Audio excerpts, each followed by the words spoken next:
ஃபயர்லைன் நேயர்களுக்கு வணக்கம். இன்றைய அரசியல் நிலவரம் குறித்து பேசுவதற்காக நம்மோடு இணைந்திருக்கிறார் அரசியல் திறனாய்வாளர் திரு தாமஸ் பிராங்கோ. வணக்கம் சார். வணக்கம் சார், தாவேக தலைவர் விஜய் ஈரோட்ல மக்கள் சந்திப்பு கூட்டம் நடத்தினாரு.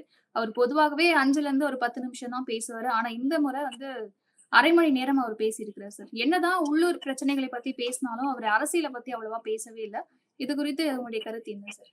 ஒரு கூட்டத்துல பேசும்போது எவ்வளவு நேரம் பேசுறோன்றதெல்லாம் முக்கியம். என்ன கருத்துக்கள் முன்வைக்கப்படுகிறது என்பதுதான் முக்கியம்.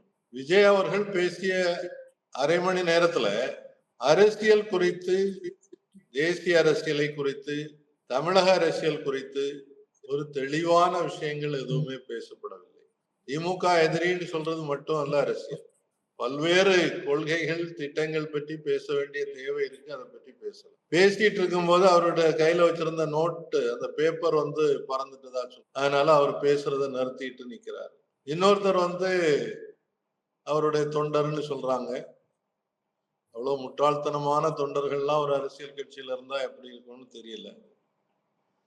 ஒரு பெரிய கம்பத்துல ஏறி நிக்கிறாரு.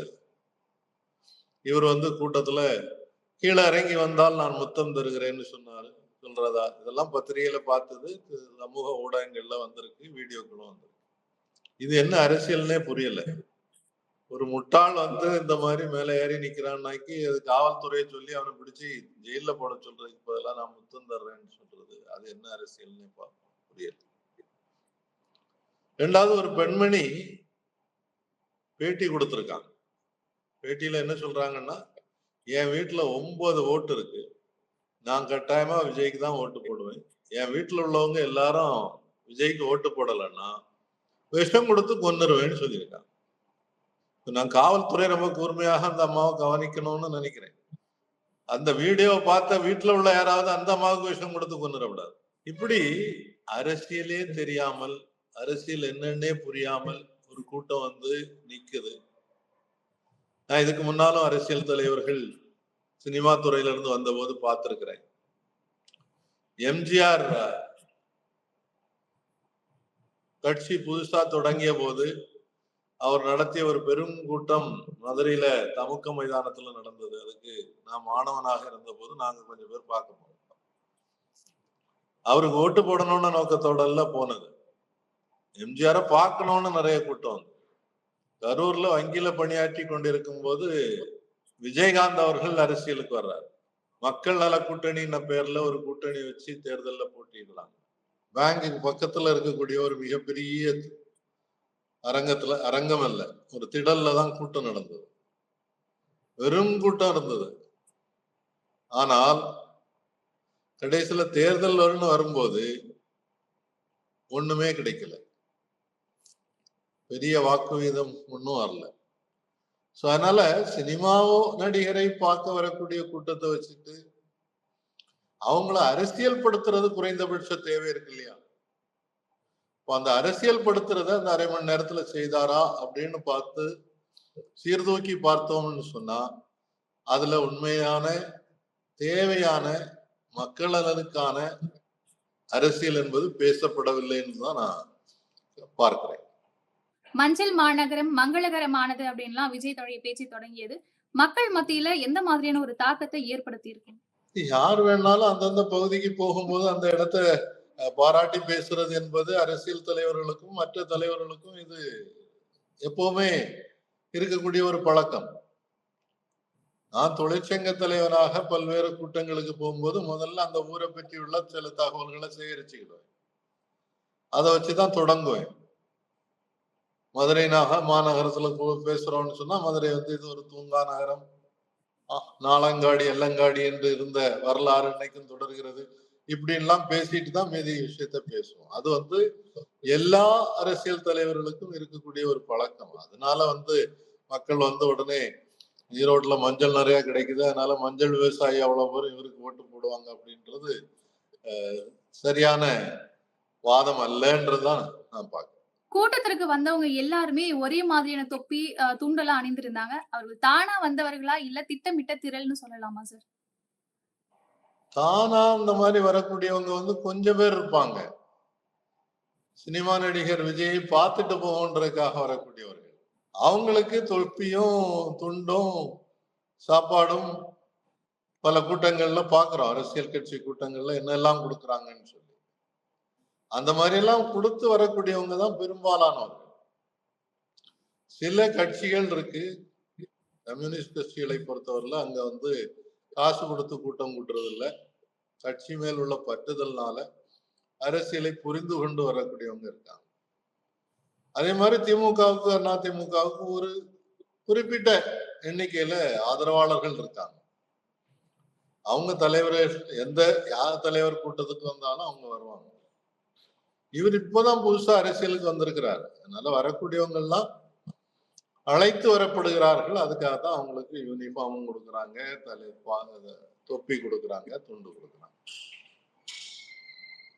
வந்தே மாதரம் தேசிய ஊரக வேலைவாய்ப்பு திட்டத்தை பத்திலாம் விஜய் அவ்வளவா பேசவே இல்ல.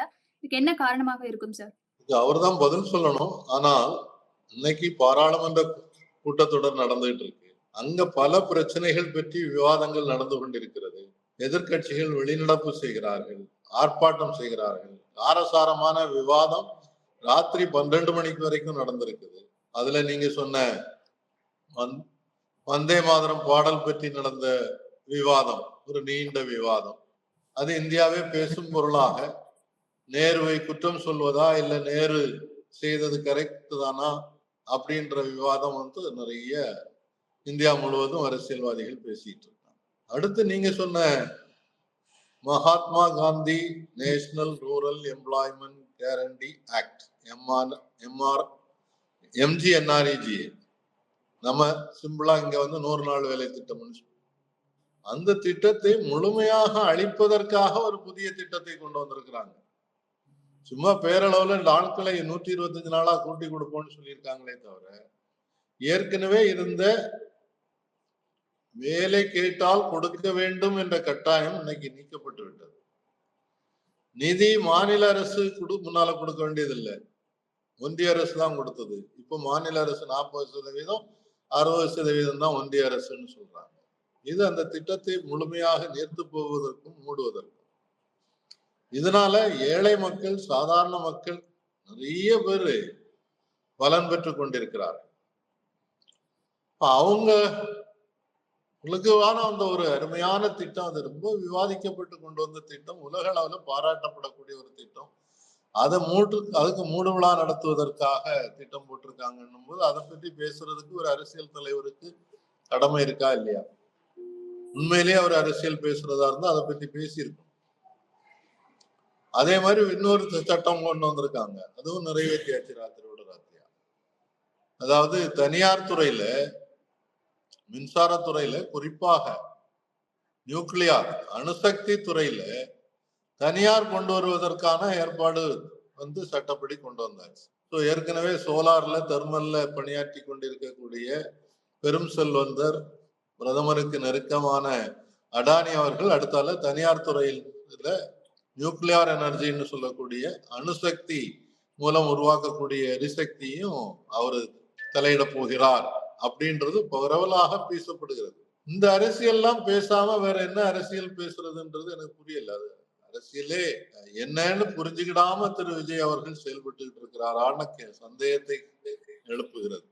இந்தி திணிப்புக்கு எதிராக போராடிய தியாகிகளை பற்றி விஜய் பேசினாரு. ஆனா நவோதய பள்ளிகள் குறித்த தற்போதைய சர்ச்சையை பற்றி அவர் பேசவே இல்லை சார். இன்னமும் மௌனம் காத்துட்டு இருக்கிறாரு. அது என்ன காரணம் சார்? இந்தி திணிப்புன்றது பேரளவுல பேசுறாதே தவிர இந்த ஸ்கீமை பற்றி பேசியிருக்கோம் இல்லையா?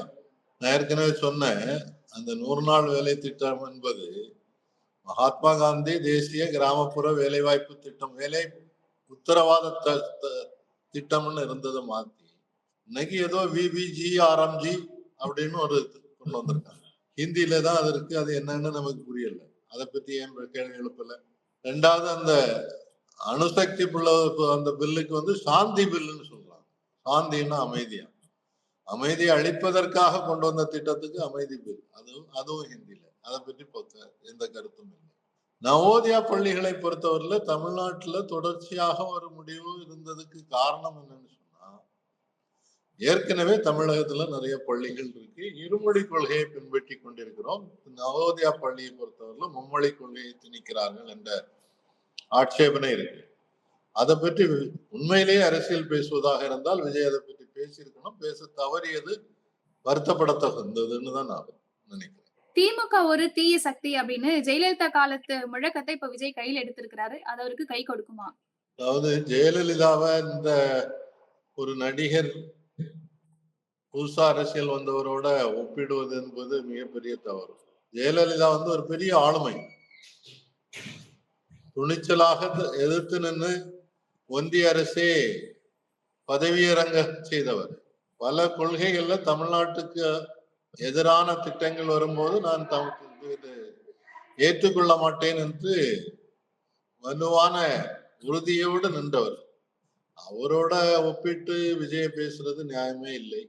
ரெண்டாவது, திமுக தீய சக்தின்னு ஜெயலலிதா பேசினா பரவாயில்ல, அன்னைக்கு அவங்க பேசி, இவர் பேசுறதுக்கு இவருக்கு என்ன தகுதி இருக்குது, என்ன அனுபவம் இருக்கு, எத்தனை ஆண்டாக அரசியலுக்கு வந்திருக்கிறாரு, அவர் ஏதாவது போராட்ட களத்தை பார்த்தாரா, ஜெயிலுக்கு போனாரா, எந்த கொள்கைகளுக்காகவாவது குரல் கொடுத்து வெற்றி கண்டிருக்கிறாரா?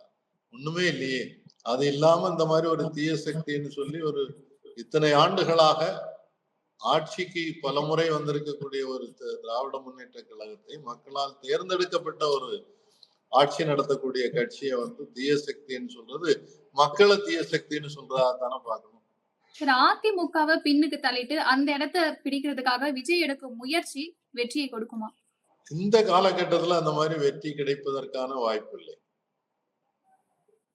அதிமுக திமுக ரெண்டும் வலுவான கட்சிகள், ரெண்டுக்கும் ஒரு ஓட்டு பேங்க் இருக்கு, வாக்கு வங்கி என்பது இருக்கிறது. நீண்ட காலமாக இன்னைக்கும் எம்ஜிஆருக்காக அதிமுகவில் ஓட்டு போடக்கூடியவங்க, இரட்டை இலைக்காக ஓட்டு போடக்கூடியவங்க எல்லாம் இருக்காங்க. அன்றைக்கு அமல்படுத்தப்பட்ட சில திட்டங்களை பற்றி இன்னைக்கும் மறக்காமல் பேசக்கூடியவர்கள் இருக்காங்க. அதை புறந்தள்ளி விட்டு புதுசா அரசியலுக்கு ஒரு வருஷத்துல 1.5 வருஷத்துல நான் நேரடியாக போட்டி போட்டு அதிமுகவை தோற்கடித்து விடுவேன் என்று சொல்றதோ, நான் முதல்வராகத்தான் வருவேன் சொல்றதோ, இதெல்லாம் சிறுபிள்ளைத்தனமாகத்தான் நாம் பார்க்க வேண்டியது. வள்ளுவர் கோட்டம் கண்காட்சி அப்படின்னு சொல்லியது மட்டும் இல்லாம சிவகார்த்திகேயனை தாக்கி பேசியதாகவும் அவருடைய பராசக்தி படத்தை விமர்சனம் செஞ்சதாகவும் சொல்லப்படுது. இது நீங்க எப்படி பார்க்கிறீங்க சார்? அது என்ன நோக்கத்துல சொல்லியிருப்பாருன்னு எனக்கு புரியல. திரைப்படத்துறையில இருக்கக்கூடியவங்களே இன்னைக்கு 2 அணியாக ஆங்காங்கே இன்னைக்கு பலரும் விஜயை எதிர்த்து பேசுபவர்களாக மாறிட்டாங்க. அப்படி எதிர்த்து பேசுறதுனால, விமர்சிக்கிறதுனால அவருக்கு ஆதங்கம் வருது, கோபம் வருது. அதனால இந்த மாதிரி பேசியிருக்கலாம்னு தோணும்.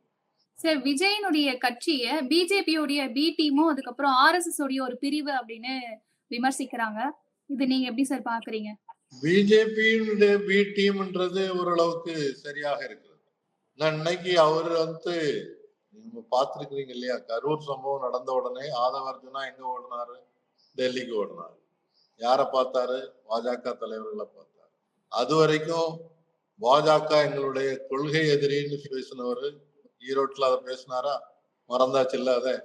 அதுல இருந்து தெரியுது அவங்களுடைய ஆளுமைக்கு உட்பட்டு தான் இன்னைக்கு விஜய் செயல்பட்டு கொண்டிருக்கிறார். சுயமாக அவரால் செயல்பட முடியல.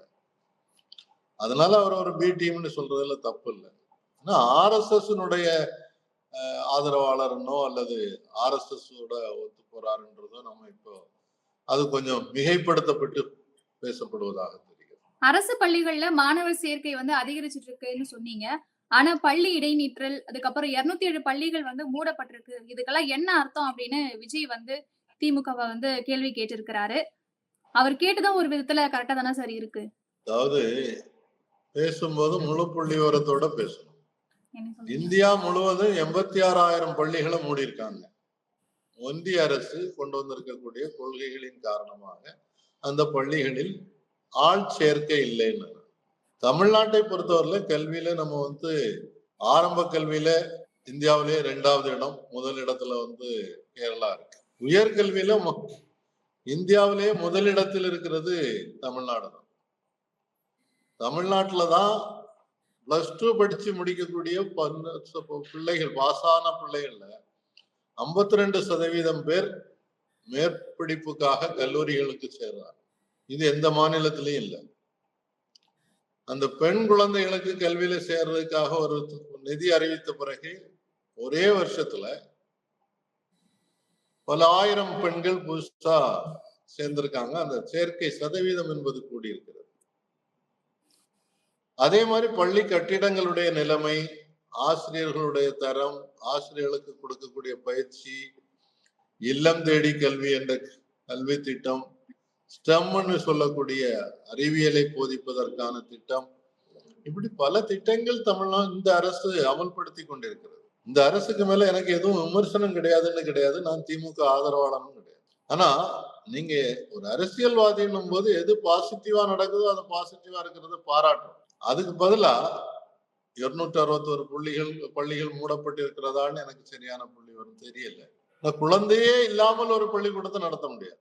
அப்போ அரசாங்கம் பல முயற்சிகளை செய்கிறது. ஒவ்வொரு வருஷமும் நான் கண்கூடாக பார்க்கிறேன். ஆசிரியர்கள் அவங்க பள்ளிகள்ல கூடுதல் மாணவர்களை சேர்ப்பதற்காக வீடு வீடா போய் ஆட்களை திரட்டுறாங்க, மாணவர்களை திரட்டி கொண்டிருக்கிறார்கள்.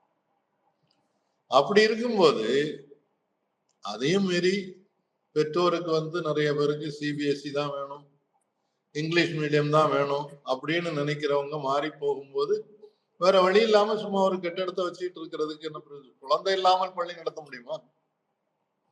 அதனால சில பள்ளிகள் மூடப்பட்டிருக்கலாம். அதை மட்டும் விமர்சனம் செய்யறதுக்கு பதிலாக ஒட்டுமொத்தமாக என்ன நடக்குது கல்வித்துறையிலும் சேர்த்து பார்த்தோம்னா நல்லா இருக்கும். சார், களத்துல இல்லாதவங்கள பத்திலாம் நான் பேச மாட்டேன் அப்படின்னு விஜய் பேசியிருக்கிறாரு. அதற்கு பதிலளிக்கும் வகையில தமிழிசை சவுந்தரராஜனும் பேசியிருக்கிறாங்க. அது கண்ணாடி தம்பி, நீங்க தான் இன்னும் களத்திலேயே இல்ல அப்படின்னு பேசியிருக்கிறாங்க. இப்போ 2 பேருமே களத்துல இல்லன்னு மாத்தி மாத்தி சொல்லிக்கிறாங்க. இது என்னதான் கதை சார்? அது 2 பேரும் போடக்கூடிய நாடகம். ஒருத்தர் விமர்சிச்சுக்கிறது. ஆனா உள்ளுக்குள்ள உறவு வைத்துக் கொள்வது. ஏன் விஜயும் துக்ளக் குருமூர்த்தியும் சந்திச்சாங்க? தமிழிசை விளக்கம் சொல்லட்டும். சொல்லல. அப்போ அவங்க 2 பேருக்கும் உள்நோக்கம் இருக்குது. ஒருத்தர் ஏதோ தூரத்துல இருக்கிறதாக காட்டிக்கிறதுக்காக இந்த மாதிரி டிராமா பண்றாங்களே தவிர உண்மையில அவங்களுக்குள்ள ஒரு நெருக்கமான உறவு இருக்கிறது என்பதை பத்திரிகைகள் சொல்கின்றன. அரசியல்ல இருக்கக்கூடியவங்க, பத்திரிகையாளர்கள் பலரும் அதை கூர்ந்து கவனிக்கக்கூடியவங்க அதை சொல்லிட்டு தான் இருக்காங்க. சோ அதனால இது நாடகம் தவிர வேற இல்லை. சார், செங்கோட்டையன் மாதிரி இன்னும் நிறைய பேர் வர போறதாகவும், அப்படி வரவங்களுக்கு சரியான மரியாதை வழங்க போறதாகவும் விஜய் சொல்லியிருக்கிறாரு. இப்படி அதிமுகவுல சீட்டு கிடைக்காதுன்னு நினைக்கிறவங்க செங்கோட்டையனுடைய பாதையை பின்பற்றுவாங்களா? ஒரு சிலர் போறதுக்கு வாய்ப்பு இருக்கு. உண்மையிலே அதிமுக விட்டுட்டு போனோம்னாக்கி இப்ப கூடாலே செங்குட்டங்கூடாலே பார்த்தா 10 பேர் போயிருக்கணும்ல. எவ்வளவு நீண்ட கால தலைவர், அவரை பின்தொடர்ந்து யாரும் போகலையே. இப்போ நீங்க சொன்ன மாதிரி டிக்கெட் கிடைக்கலன்றதுக்காக டிக்கெட் தாங்கன்னு சொல்லி கேட்டு சிலர் வர்றதுக்கு வாய்ப்பு இருக்கு. அது தேர்தல் அறிவித்த பிறகுதான் நடக்கும். மற்றபடி ஒன்னும் யாரும் விஜய் பின்னால போறதுக்காக ரெடியா இருக்கிற மாதிரி தெரியல. 1-2 பேர் போறதுக்கு வாய்ப்பு இருக்கு. அதனால பெரிய ஒரு இம்பாக்ட் இருக்காது. அரசியல் நிலவரம் குறித்து விரிவாக பகிர்ந்து கொண்ட திரு தாமஸ் பிராங்கோ அவர்களுக்கு நன்றி. நன்றி, வணக்கம்.